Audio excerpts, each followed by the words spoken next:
নমস্কার, আমি আর মহু আবারও চলে এসেছি আপনাদের কাছে। আজকে আমাদের হাতে আছে শ্রী শ্রী মায়ের কথা বইটি। একদম আজকের পর্ব শুরুর প্রথমেই জানিয়ে দিই, আপনারা যারা 11ই ডিসেম্বর এসেছিলেন, আমাদের ডাকে সাড়া দিয়েছিলেন, তাদেরকে অসংখ্য ধন্যবাদ। আর হ্যাঁ, যারা এইবার আসতে পারেননি, খুব স্বাভাবিকভাবেই আমরা তো প্রত্যেকেই নিজেদের মতো করে মায়ের জন্মতিথি পালন করে থাকি, যারা এইবার আসতে পারেননি তাদের জন্য আমাদের স্টুডিওতে আসার আমন্ত্রণ রইল।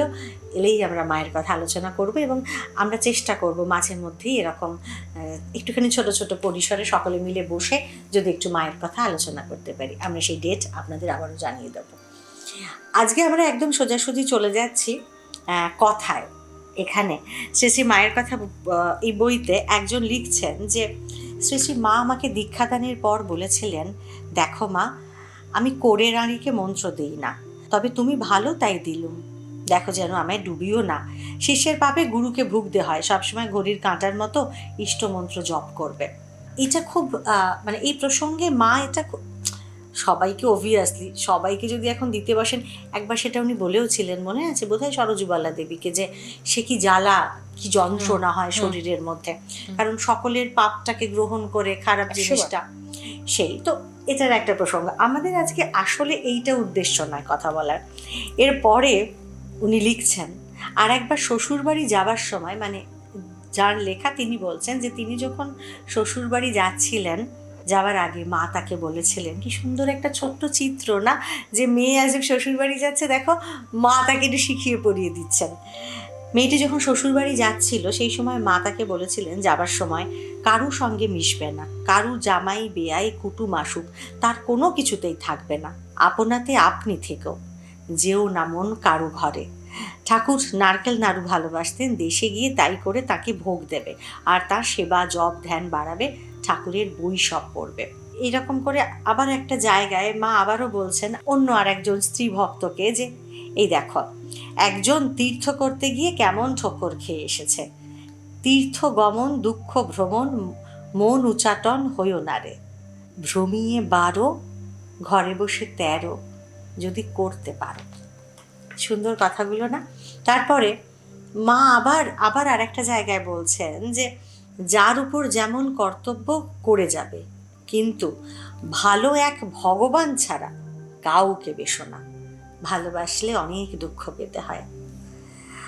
আর এইরকম করে নানানভাবে নানান সময়ে মা নানান কথা বলেছেন, কিন্তু আজকে আমরা এই যে 3টে কথা মার একেবারে নিলাম, আমরা যাকে বলি কোটেশন নিলাম, যে কারো সঙ্গে মিশবে না, কারো জামাই বেয়াই কুটুম আসুক তার কোনো কিছুতেই থাকবে না, আপনাতে আপনি থেকেও যেও না মন কারো ঘরে।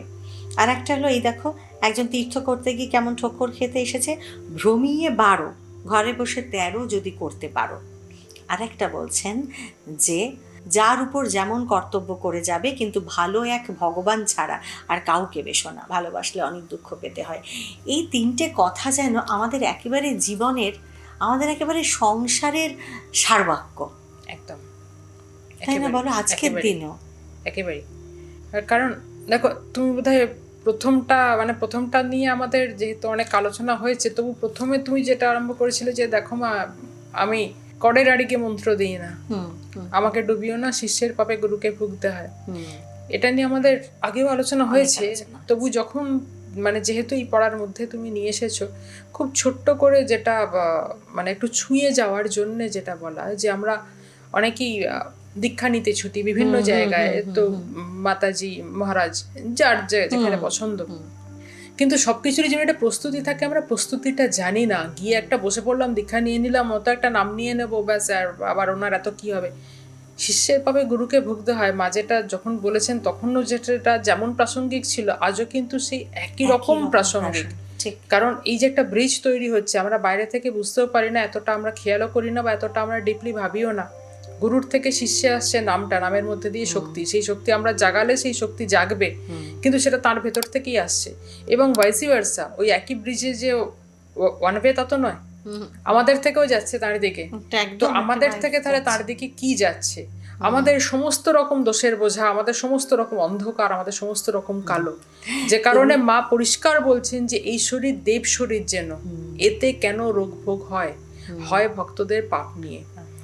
তারা ভুগতে পারবে না, গিরিশের পাপের জন্য ঠাকুরের ক্যান্সার মা পরিষ্কার বলছেন, এবং মার নিজেরও বা স্বামীজি বা আরো যারা যারা দীক্ষা দিচ্ছেন যে গুরু শরীর, যাকে আমরা গুরু বলে মনে করছি, গুরু আর ইষ্টে কোনো তফাৎ নেই, গুরু শরীর আর ইষ্ট শরীর দুটো একই। দেব শরীরে কোত্থেকে রোগ আসবে? কারণ দেব শরীরে সবটাই তো ইষ্ট, ইষ্টের মধ্যে অনিষ্ট আসবে কোথায় দিয়ে? আমরা বুঝি না বলে। আরে স্বামীজিকে তুমি ভাবো না, মায়ের কাছে যাচ্ছেন গঙ্গা জল খেতে খেতে, গঙ্গা জলে শুদ্ধ হয়ে মানে কি করবেন না ভাবতে পারছেন। আমরা কিরকম, কিন্তু আমরা প্রস্তুতি ছাড়া যে দীক্ষা নিতে যাচ্ছি, সবসময় যে মায়ের কাছে গেলেই হতে হবে তা না, মানে যে কোনো গুরুর কাছে, যে কোনো আমরা যে প্রস্তুতি ছাড়া দীক্ষা নিতে যাচ্ছি, তাতে কি করছি আমরা? তো গুরু গুরু করে খুব লাফিয়ে উঠলাম, কিন্তু আলটিমেটলি যে তাকে কতটা বিপদে ফেলে দিচ্ছি সেটা আমরা ভেবেও দেখি না। তো এটা মনে হয় যে ভাবার এখন বোধহয় সময় এসেছে, যে যেহেতু মায়ের কথা আলোচনা হচ্ছে, আবার একবার প্রসঙ্গতে ফিরে এলাম, এ কারণে এই জিনিসটা বলে নাও। আর এরপরে আমরা একদম আলোচনায় ঢুকে যাব আজকের এতে, যে সংসার ধর্ম পালন করতে গেলে কি কি আপ্তবাক্য মনে রাখতে হবে। এটা যদি আমাদের কোয়েশ্চেন হয়, কার জামাই এলো, কুটুম এলো, আত্মীয় এলো, বেয়াই এলো, সেদিকে দেখো না, তুমি নিজের মনে থেকো, তুমি নিজের মনে থেকো। এটা দেখো, এটা আমরা একসঙ্গে থাকতে গেলে, বা আজকের আমি তোমার কাছে এলাম, তুমি কালকের আমার কাছে গেলে, বা আমরা একসঙ্গে কোথাও একটা আছি, চোখ তো পড়বেই। সে তোমারও চোখ পড়বে, আমারও চোখ পড়বে, সবারই চোখ পড়বেই, চোখ না পড়ে যায় না। কিন্তু দেখো না মানে ওইদিকে তাকিও না, অন্ধ হয়ে বসে থাকো তা নয়, দেখলে মনটা সেদিকে দিও না, তুমি নিজের মনে থেকো, এটা অ্যাকচুয়ালি দ্রষ্টা হয়ে থাকো, মানে এটা ওই ভেসে থাকো, ওই সম্পৃক্তহীনতা। এটা মা বলছেন বটে, কিন্তু এটা শুধু নিরপেক্ষ দ্রষ্টা হয়ে থাকো, আমি ঠিক আছে যা হচ্ছে হোক, আমি তার মধ্যে ঢুকবো না। এটা দুটো সাইড আছে।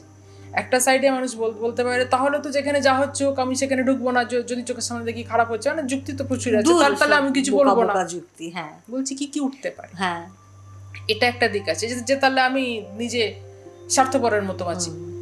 ব্যাপারটা তা নয়, ব্যাপারটা তা নয়। ব্যাপারটা তুমি যদি দেখো যে আমার কোনো কাজের জন্য বা আমার কাছের লোকের কোনো কাজের জন্য একটা বিপদ আসতে পারে বা কিছু হতে পারে, সেখানে কি তুমি কথা বলবে না? নিশ্চয়ই বলবে। বা আমিও যদি ভাইস ভার্সা দেখে আমি কি সাবধান করে দেবো না? নিশ্চয়ই দেবো। কিন্তু তার মানে এই নয় যে দেখেছো আমি শাওনিকে বললাম, শাওনি আমার কথাটা শুনলো না, এটা করলো না।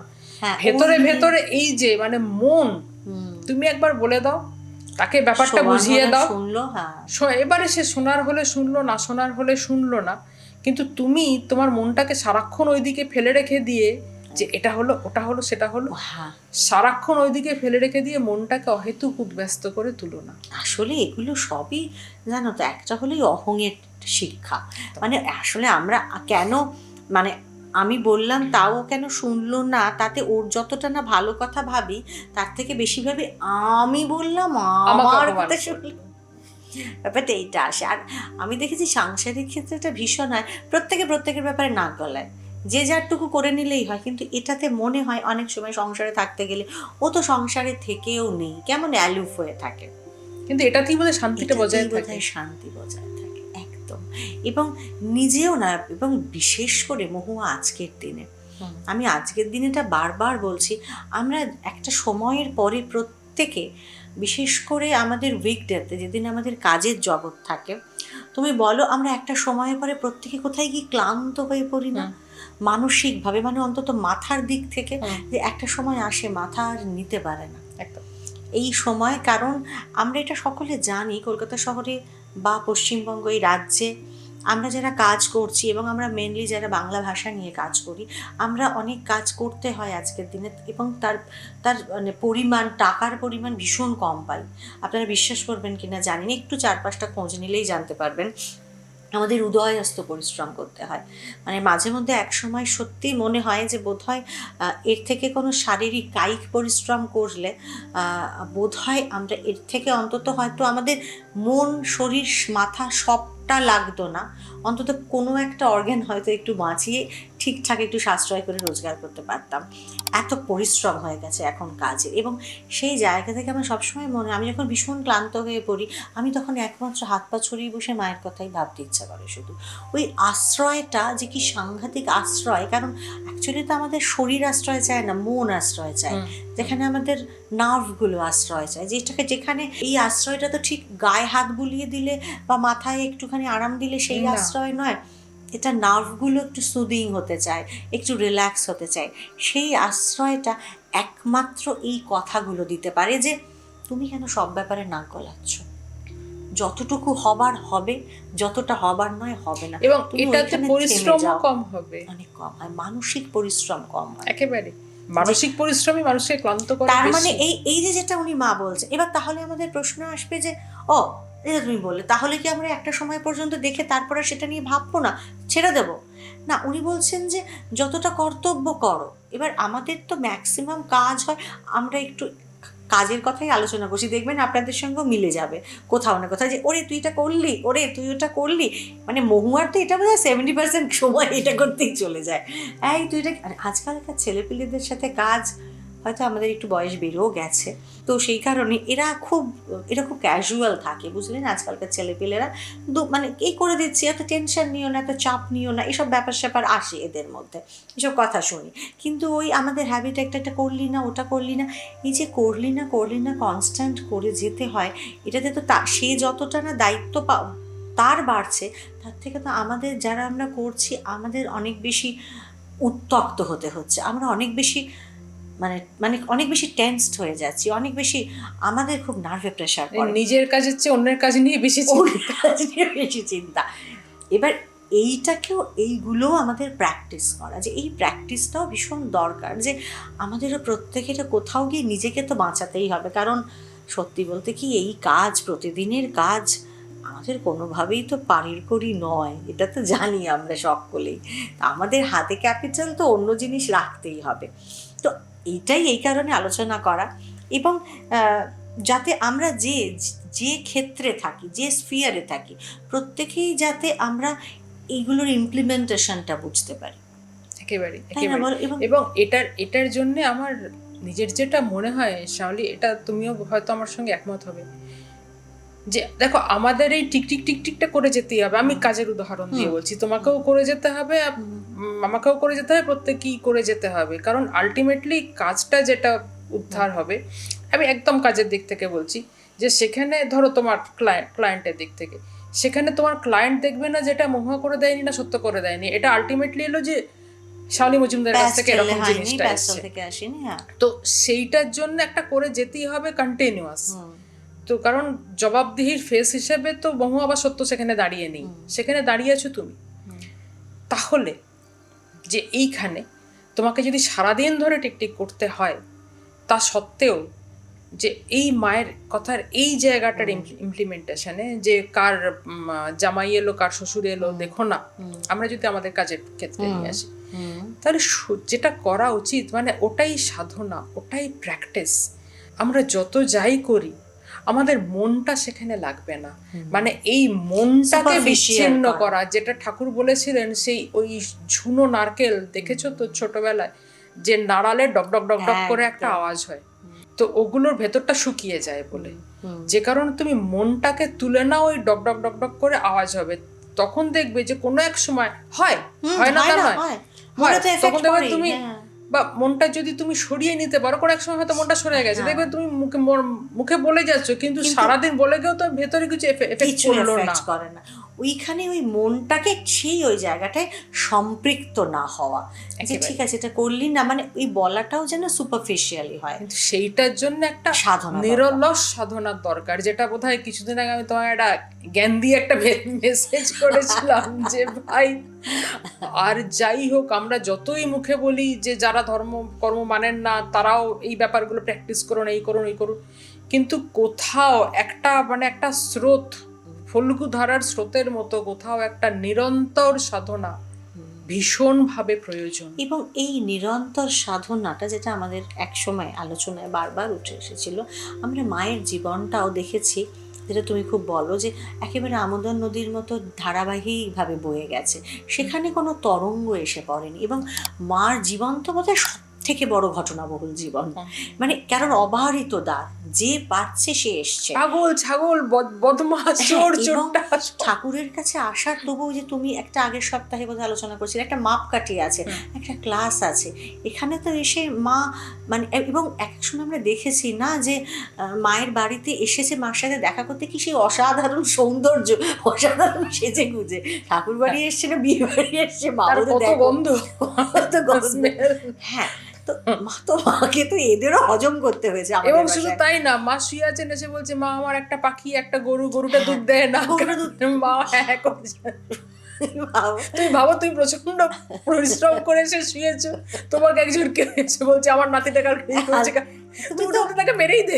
আমরা যাকে বলি এ তো মাথায় রেজিস্ট করবে না। এবং মা যাকে আমরা সবসময় বুঝতে পারি যে তাকে নেমে থাকতে হয়, আমাদের ওঠার চেষ্টা করে যেতে হয়, আর তিনি নেমে থাকেন কষ্ট করে, তাকে যদি এসে এরকম ইটপাটকেল ছোড়া হয়, এটা কিন্তু ভীষণ। এবং তুমি এবং মেয়েটি কিন্তু ছোটবেলা থেকে নানান অভাব অনটনে বড় হয়েছে, এবং মেয়েটি কিন্তু চিররুগ্ন একটি মেয়ে, শরীরেও তো বল নেই তার, এবং তার মনের ওপর দিয়ে শরীরের ওপর দিয়ে একই সাথে সাংঘাতিক তুমুল, কি বলবো, তুমুল মানে ঝড়ঝাপটা যাচ্ছে, মানসিকভাবে শারীরিকভাবে সব ক্ষেত্রে। এবং আফটারঅল একটা মেয়ের গড়ন তো, মেয়েদের গড়ন তো অতটা ঝড়ঝাপটা নিতে পারে না, ওভাবে তো ফিজিক্যাল স্ট্রাকচার তৈরি হয় না সে, এবং সেই রকম একটা অভাবের ঘর থেকে উঠে আসা মেয়ে।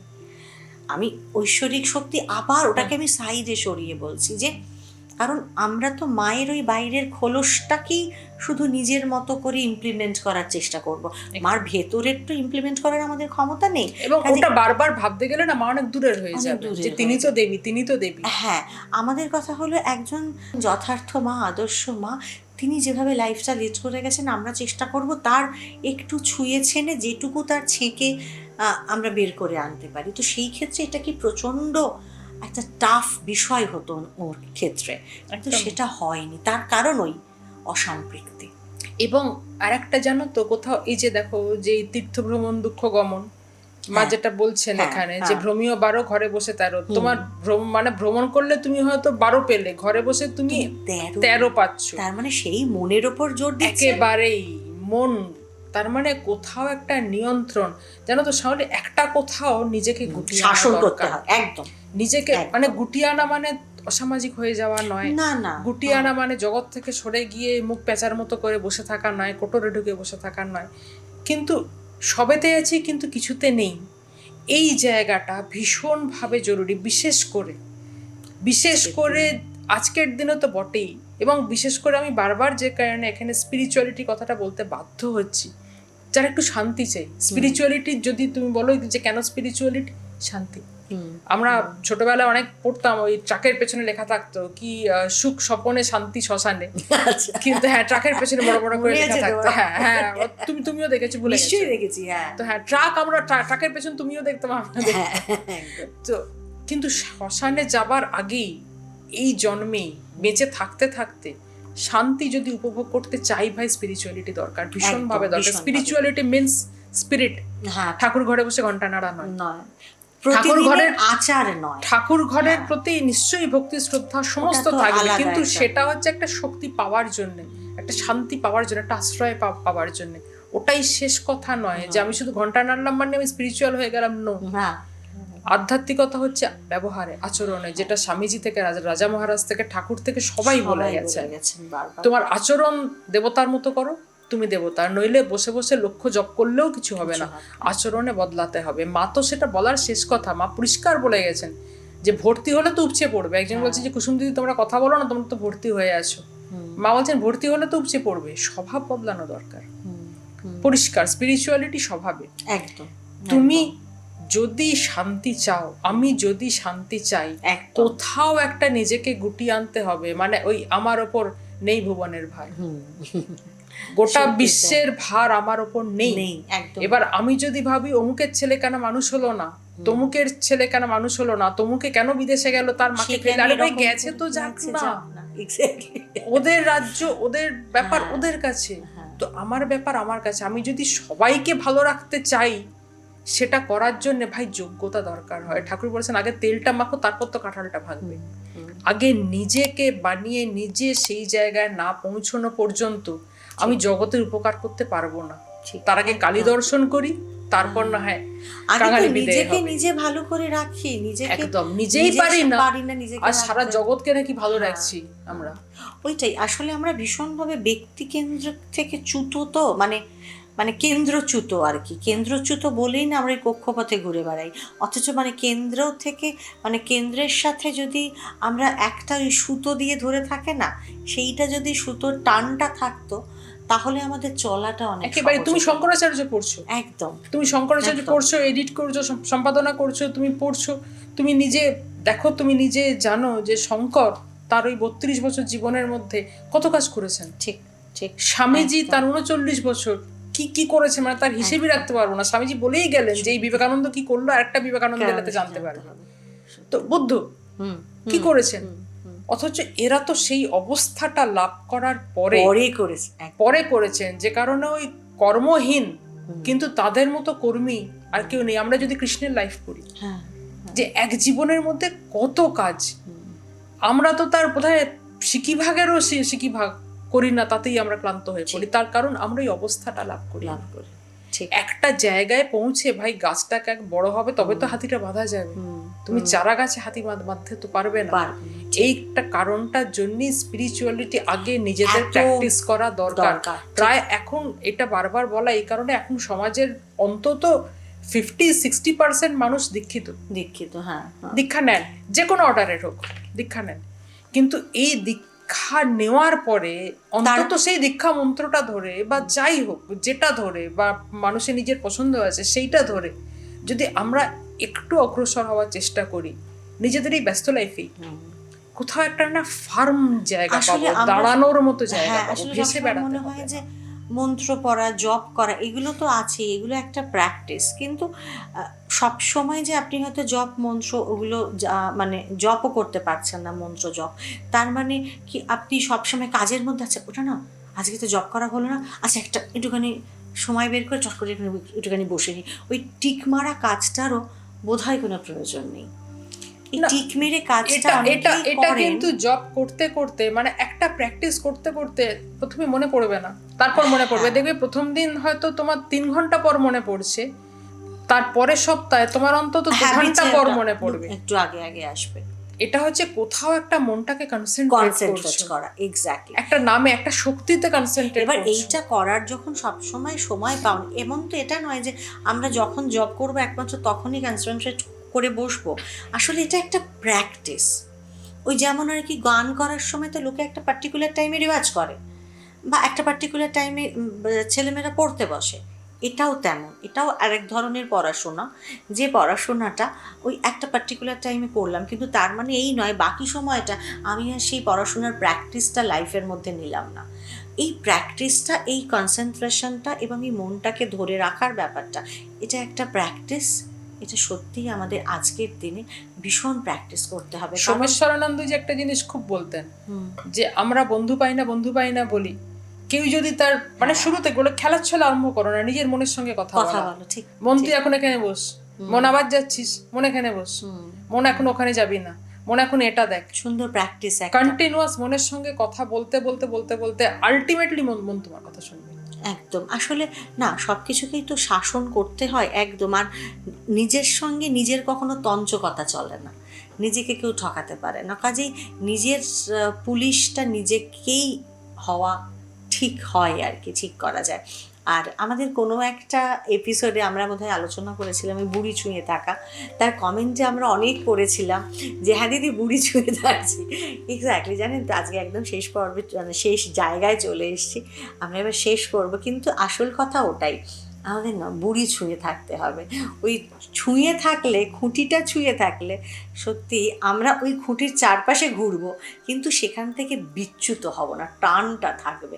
এই টানটা খুব দরকার জীবনে। আলোয় থাকুন, ভালো থাকুন, কনসেন্ট্রেট করুন নিজের মনে, নিজের বন্ধু হয়ে উঠুন, নিজের মনের সঙ্গে নিজে কথা বলুন, নিজের মন কি চাইছে বোঝার চেষ্টা করুন এবং নিজের মনকে শাসন করুন কড়া হাতে। ভালো থাকুন, শান্তিতে থাকুন, আলোয় থাকুন, সুস্থ থাকুন, আর হ্যাঁ, আমাদের সঙ্গে থাকুন, শুনতে থাকুন শুধুমাত্র pastel entertainment presents pastel spiritual, আপনার আমার সকলের ভালো থাকার ঠিকানা।